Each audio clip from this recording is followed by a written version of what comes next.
ప్రభునామానికి మహిమ కలుగును గాక.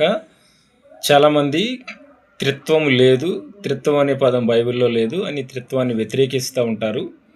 కాబట్టి దేవుడు ఒక్కడే అనే సిద్ధాంతంతో యెహోవా దేవుడే దేవుడు, యేసుక్రీస్తు దేవుడు కాదనేటువంటి ఒక సిద్ధాంతాన్ని వాళ్ళు మాట్లాడుతూ ఉంటారు. మనం గమనించినట్లయితే యోహాను రాసిన మొదటి పత్రిక 5వ అధ్యాయం 6-7 వచనాల్లో మనం చూసినట్లయితే అక్కడ రక్తము నీళ్లు, ఈయన రక్తముతోనూ నీళ్లతోనూ వచ్చినను, సాక్ష్యం ఇచ్చేవాడు ఆత్మ కనుక ఆ సాక్ష్యము సత్యమే అంటున్నాడు. 7వ వచనం మనం చూస్తే రక్తము, నీళ్లు, ఆత్మ ఈ ముగ్గురును ఏకీవించి ఉన్నారంటాడు. అంటే ఒక మానవుడు మనం గమనించి చూసినట్లయితే ఆత్మ, రక్తము, నీళ్లు సమ్మేళనం కలిసినప్పుడే ఒక మానవుడిగా కొనసాగుతాం. కాబట్టి మూడు కలిసి ఒక్క మానవుడిగా కొనసాగుతుంది.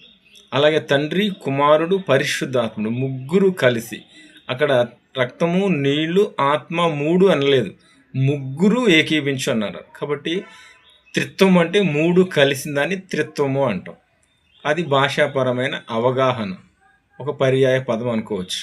కాబట్టి ముగ్గురు ఏకీవించున్నారు కాబట్టి త్రిత్వము, త్రియేక దేవుడు అన్నారు. కాబట్టి త్రిత్వాన్ని ఖచ్చితంగా మనం నమ్మాలి, త్రిత్వాన్ని ఖచ్చితంగా మనం అంగీకరించాలి.